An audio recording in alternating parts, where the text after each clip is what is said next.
Dzina la Atate ndi la Mwana ndi la Mzimu Woyera. Amen.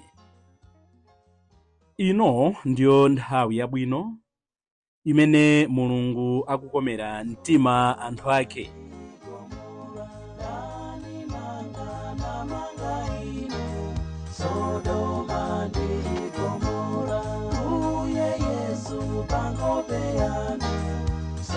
Tikulandireninso abale ndi alongo pa mbindikiro wathu, ulendo wa masiku 40, ulendo wa ku Pasaka, ulendo wa Mchipululu. Ndipo lero talowa tsiku la namba 8. Tsiku lino la namba 8 abale ndi alongo tikupitiriza kukambirana za mayesero amene timakumana nawo siyanasiyana potengeranso the desert experience ya Ambuye wathu Yesu Khristu. Ndipafuna kuti tsiku la lero mundilole tiyambe ndi nyimbo, ndipo nyimbo imene ikhala ya Chingerezi tiphunzira ndipo tiyidziwa, muyesera panokha muyidziwa. Nyimbo imeneyi amati be still and know that I am God. Be still and know that I am God. Be still and know that I am God. Be still and know that I am God. I am the Lord that healeth thee. I am the Lord that healeth thee. I am the Lord that healeth thee.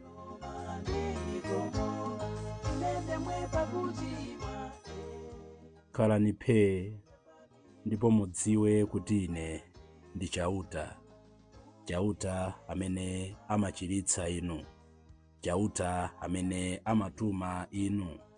Imaterotu nyimboyi imenenso imachokera pa Salimo 46 ndime ya 10 kumatsika m'musi. Tidziwe kuti chauta ndi Mulungu okhala bata ndi kumaona zimene iye akuchita m'moyo mwathu. Tikutero kuti tikukambirana za mayesero osiyanasiyana amene amabwera m'moyo mwathu. Chifukwa ino ndiyo nthawi yabwino imene Mulungu akutidziwitsa zinsinsi zake.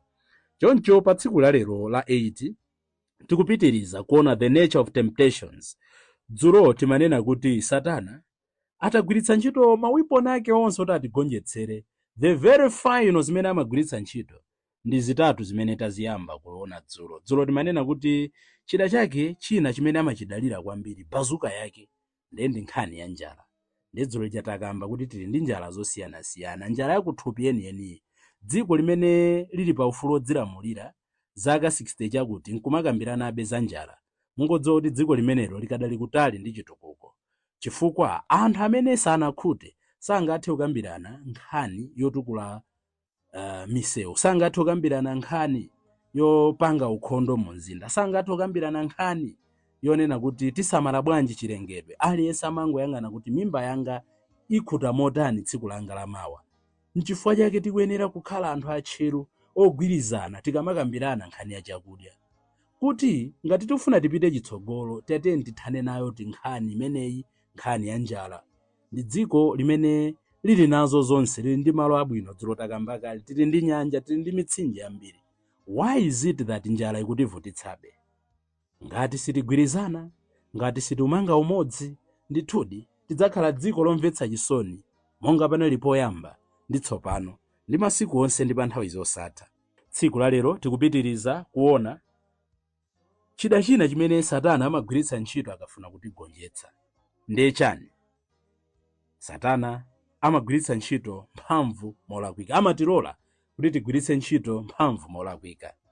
Ali mchipululu muja tikawerenga mthenga wa Mateyu 28 ndi 18 amanena kuti mphamvu zonse zapatsidwa kwa ine kumwamba ndi dziko lapansi.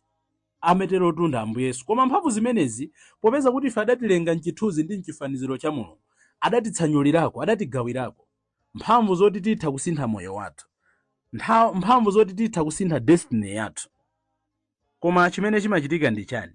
Satana podziwa kuti tili ndi mphamvu samatilanda mphamvuzo, koma amatipangitsa kuti tiyambe kugwiritsa ntchito mphamvuzo molakwika.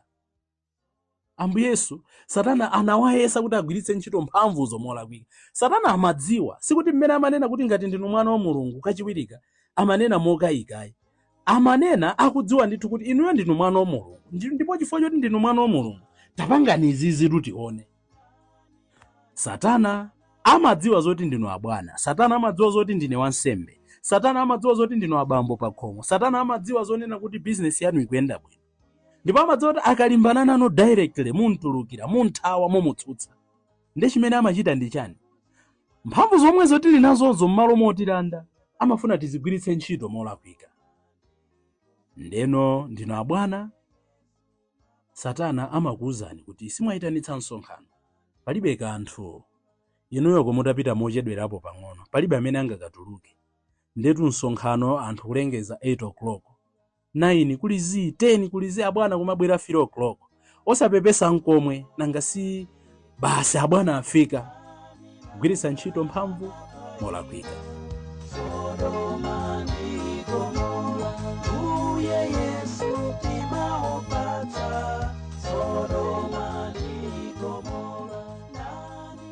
Ife ansembe, Satana amatilola kuti tigwiritse ntchito mphamvu zathu molakwika. Ndi agrupa mosayambira kuimba foni. Bambo, anthu akudikira kuno, sembe ya misa tinanena kuti 9 koloko. Osapepesa sonkomwe nkumayankha, yambeni ndi kupezani, ayamba bwanji bambo anthu. Kuli kunyada basi, kugwiritsa ntchito mphamvu molakwika. Ife abambo pakhomo poti ndife mutu wa banja, Satana akudziwa kuti sangakulandeni mphamvu imeneyo, koma amangolola kuti muzigwiritsa ntchito molakwika. Akabwera amayi pakhomo 6 o'clock, 7 o'clock ya madzulo, imakhala nkhani ya chaka chonse. Unali kuti, unali ndani, mmatani. Koma iwo abambo amapita, amachoka ku ntchito tukwawo amaweruka 5 koloko, amafika ku nyumba past 1 ya mmamawa.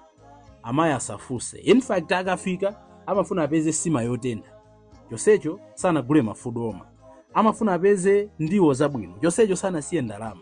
Amafuna apeze madzi otentha oti akasambe, chonsecho sanasiye ndalama ya nkhuni ayi. Under the guise kuti ndi mutu wa banja, Satana akukulolani kuti mugwiritse ntchito mphamvu yanu molakwika. Look at Jesus. Ngati ndinu mwana wa Mulungu, mudzigwetse pansi apa, Mulungu adzatuma anjelo anu. Malembo akuti usayese Ambuye Mulungu wako. Chimene amachita Satana nkuti tizimuyesa Mulungu. Ndendi zija timapezeka kuti tikudwala, koma nkumachita makani kumamwa nkhwala. Aine ndimakhulupirira Mulungu. Kodi mesa Mulungu adatipatsa nzeru? Kodi mesa Mulungu adalenga ma doctors? Kodi mesa Mulungu adalenga mitengo kumene mankhwala onse amachokera? Mulungu yachite kutani? Ine ndizingopemphera sindizima mankhwala. Chaka chake ndi chino mumwalira tikayika kumanda. Yuzani nzeru, gwiritsani ntchito nzeru ndi chikhulupiriro. Faith and reason must work hand in hand. Satana nthawi zina amatipangitsa makani osathandiza. Tandisiyeni, moyo ndi wanga, moyo ndi wanu, inde koma ife tindudi ndoteteza moyo wanu.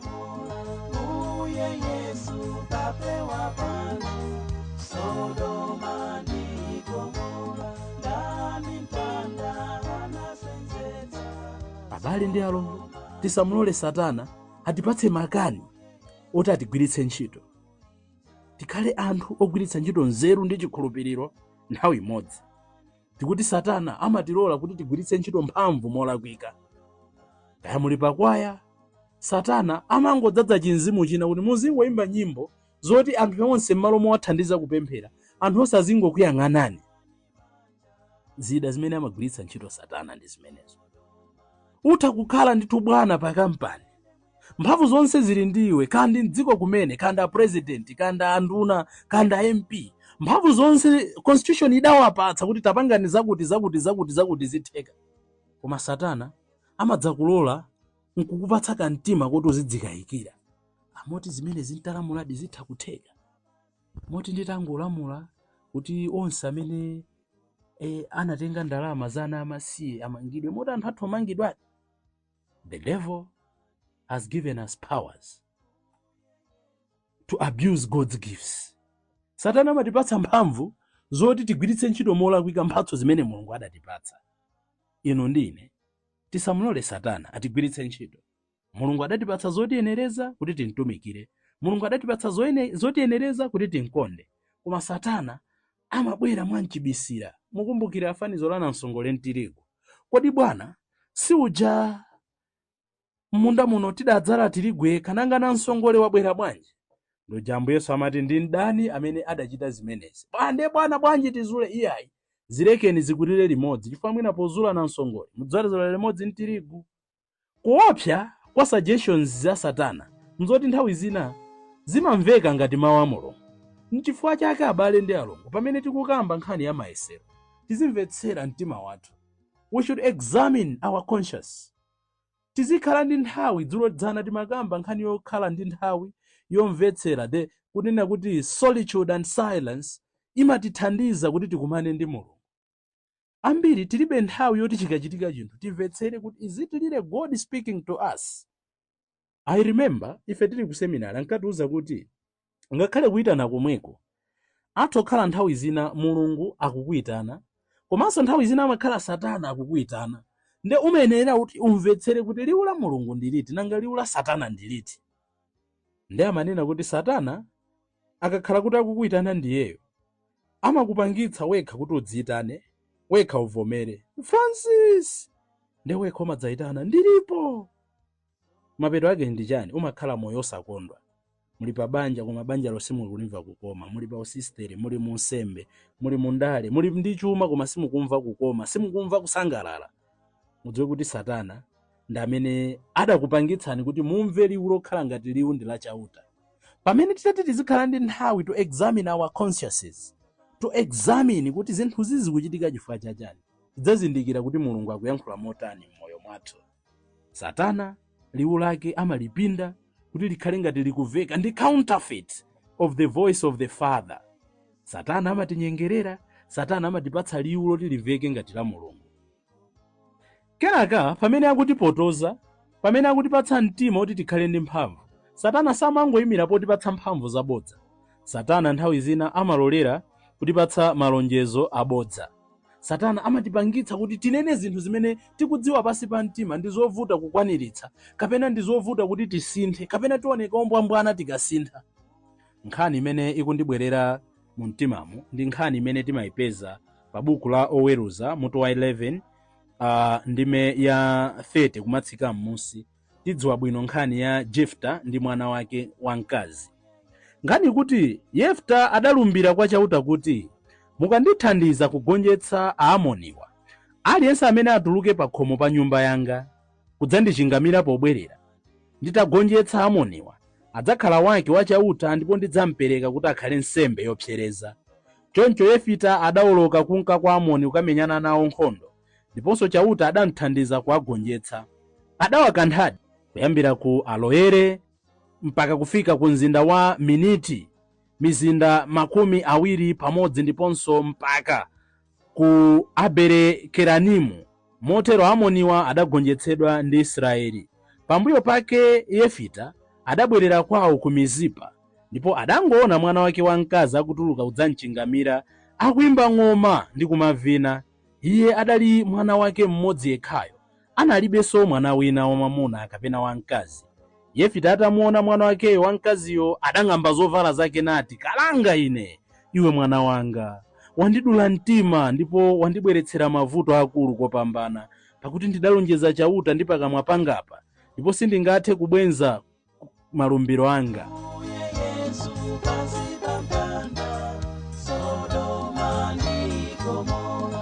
Kukamba zonena kuti Satana nthawi zina amatiumitsa mtima kuti tisakhale flexible. amatipatsa mphamvu zoti tiume mtima tizikhala ndi makani.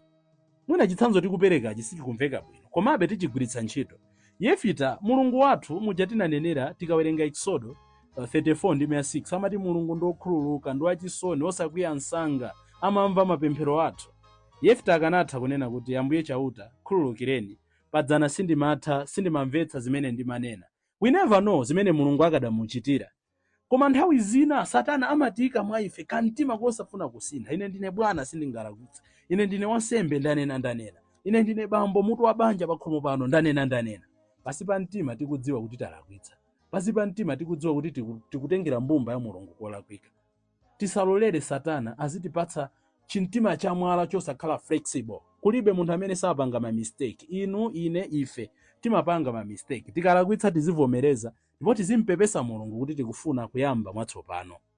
Satana amabwera monyengerera, Satana amabwera motiyesa, Satana amapanga propose. Koma chofunikira tidziwe the 3 weapons zimene Satana amapanga unleash kumapeto kotiyesa. Takamba zoyamba nkhani ya njala, kachiwiri tikukamba nkhani amatipatsa mphamvu zolakwika. Satana tisamale naye. Mawa tikamba nkhani ya sensationalism, amatipatsa zinthu zobeba akafuna kuti tipotoke, akafuna kuti tilowerere. Kodi inu ndine tikuchenjera naye bwanji Satana munyengo ino ya Lent? Kodi inu ndine tikuzindikira bwanji mayesero a Satana munyengo ino ya Lent? Ambuye akhale nanu. Madalitso a Mulungu wamphamvu zonse, Atate ndi Mwana ndi Mzimu Woyera akutsikireni ndikukhala nanu nthawi zonse. Ndikufunireniso abale ndi alongo madzulo opambana ndipo osatopa pochita zabwino. Bye.